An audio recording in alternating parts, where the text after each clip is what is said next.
Welcome to the deep dive.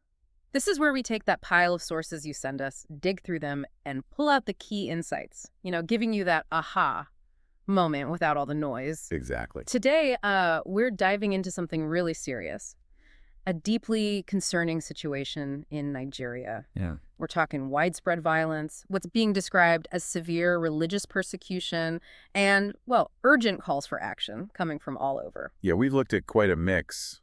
First-hand accounts, which are pretty harrowing, reports on legislative moves, international appeals. Right. And our mission today, our goal for this deep dive, is to really get a handle on the gravity of this crisis, understand the alleged government failures people are talking about, and look at the solutions being pushed for, both inside Nigeria and internationally. And what's really striking, looking at all this material, is how you have these different voices, victims on the ground, U.S. lawmakers, religious freedom advocates.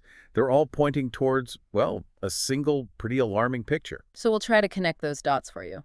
Not just looking at what's happening, but digging into why it matters so much. Yeah. And what people are actually urging should be done about it. Okay, so let's really unpack this. To understand the human cost here, our sources paint a truly horrific picture. They really do. We're talking about what's described as a campaign of terror in Nigeria. Millions, it says, mainly Christians, are reportedly facing just brutal persecution. And the groups identified in these reports are often referred to as Islamic terror groups. And it's not just, random incidents here and there. Or it sounds systematic. It's detailed as a systematic escalating campaign. The sources use strong words like aimed at the eradication of Christian communities. Eradication, that's intense. It is. And the scale, the sheer brutality, it's profoundly disturbing. One source gives this specific awful example. Oh. A single night, Father's Day, in a place called Yalawada, Nigeria. 210 people slaughtered. 210. Less than 24 hours. In less than 24 hours. And the descriptions, they're graphic. The source mentions video footage. People burned alive, families attacked, homes just destroyed. Oh my gosh. It suggests a level of, premeditated violence that's just chilling. It really paints a grim picture. And it's not just numbers, is it? We have firsthand accounts too, right? From Truth Nigeria journalists. Yes, and those really bring it home. They make it visceral. Like what? What do people say? Well, there's one quote, someone recounting, around 12 midnight, we started having calls from Yalawada that the Fani have come and they are killing, burning. Just like that, direct. The Fani military. Those are the militants mentioned, often linked to Fulani groups. Yes, often referred to as Fani militants in the reports, typically linked to radicalized elements among Fulani herdsmen, though it's complex. Another account describes someone leaving their house. Coming back to find, and this is a direct quote, "My house, there.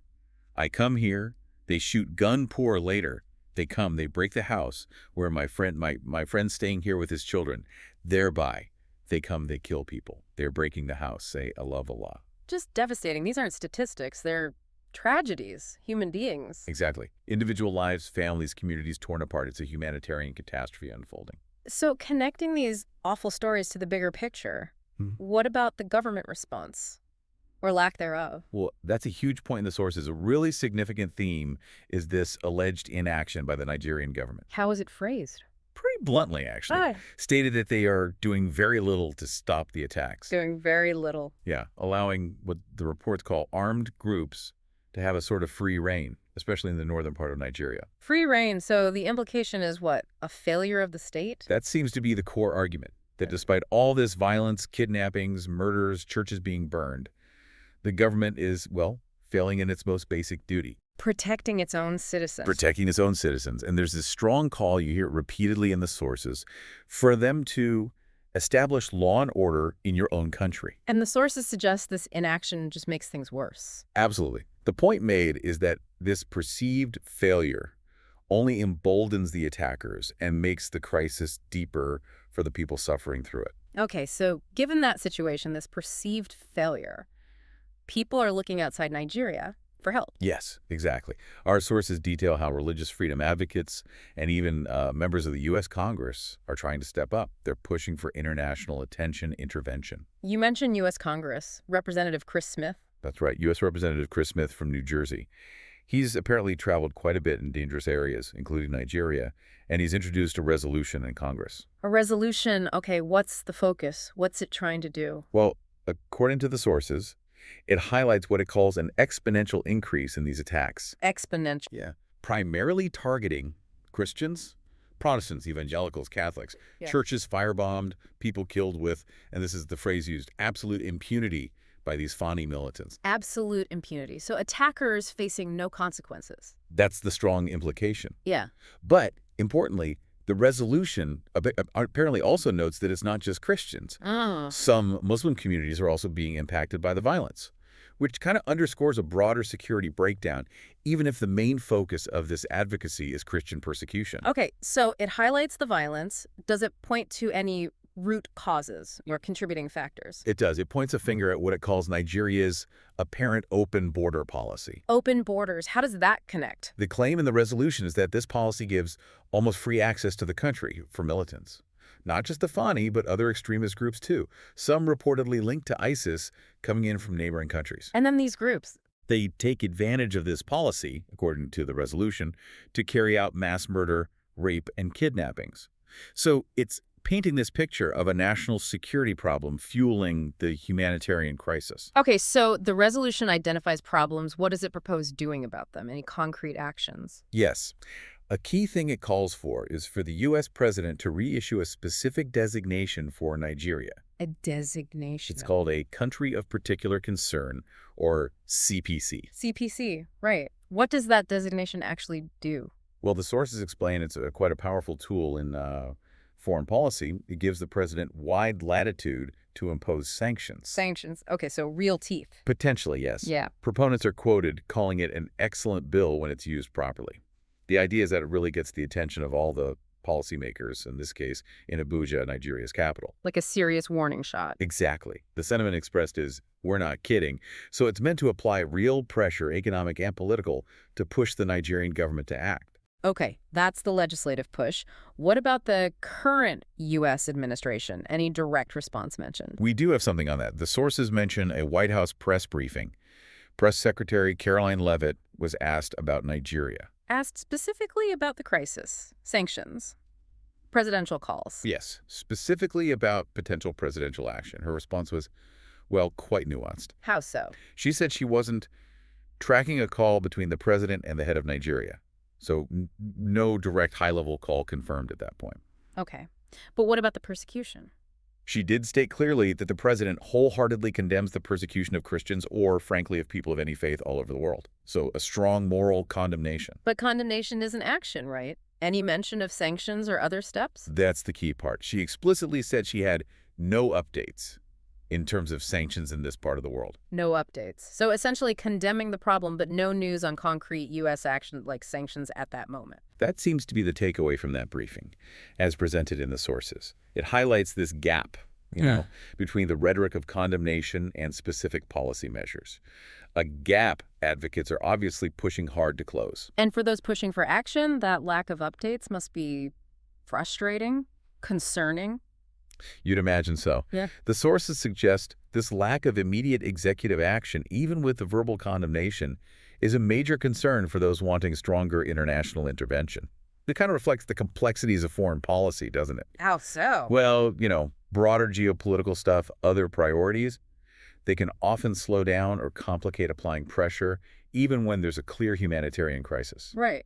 Okay. But it's not just governments being called upon, is it? No, absolutely not. Yeah. The sources make that very clear. There are calls directed elsewhere, too. Like who? Well, there's mention of Judd Saul. He's described as a filmmaker, a missionary, and an organizer for a group called Equipping the Persecuted. Equipping the persecuted. Okay. And he's sounding the alarm, too. But he's specifically addressing the church and Christians in America, adding another layer to the response. So what's his angle? What's he asking for? His appeal, as the sources lay it out, is kind of threefold. First, he does echo the call for the U.S. government to get involved. With sanctions and policy? Yes, he argues that even with very little of our resources, the U.S. could make a significant dent. He talks about aggressive foreign policy or sanctions aligning with that congressional resolution we discussed. Okay, that's the government part. What else? Second, and this is distinct, he makes a direct appeal to the church and individual Christians in America. To do what? To stand with the persecuted in Nigeria.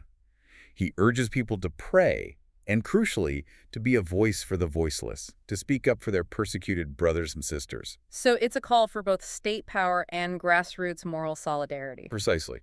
Using both government levers and the power of community and faith networks. So wrapping this all together, what's the takeaway for you, our listener, hearing all this? Well, the sources are pretty direct in their They advocacy. encourage people, U.S. citizens specifically, to get involved. Yes, things like petition our government, support that bill in Congress we mentioned, basically move on the administration and the State Department, put pressure on them. Pressure aimed at what, ultimately? The goal expressed is to push the Nigerian government to, as they say, stand up for your own people, to protect Nigerians. And it's a call for us as individuals to do our part. That's the message coming through strongly, that individual voices and actions matter in advocating for justice and protection. Wow. Okay. What a challenging deep dive this has been. It really has.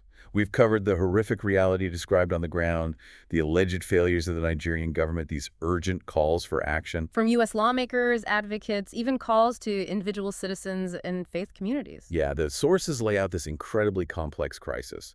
Multiple layers of responsibility, different ideas for intervention, from government pressure and sanctions to just the power of the global community speaking out. But the bottom line seems to be this urgent need for security in Nigeria. Absolutely. That phrase, establish law and order, comes up again and again. The fundamental need for safety. The situation, the graphic details, the suffering.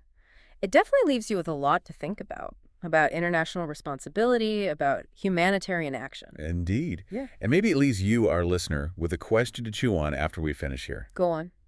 When you see a situation where a government is widely perceived, like in these sources, to be failing its most basic duty protecting its people from terror, what is the responsibility, morally and practically, of the rest of the world? Of the international community. Yeah, or even of us as individuals. Yeah. To intervene, to advocate, to provide support. What's the right thing to do and what's actually possible? That's a heavy question. Definitely something to ponder, maybe research further, perhaps even act on. Exactly. We really hope this deep dive has given you a clearer, more informed, and maybe a more deeply felt understanding of this critical global issue. Welcome to the deep dive.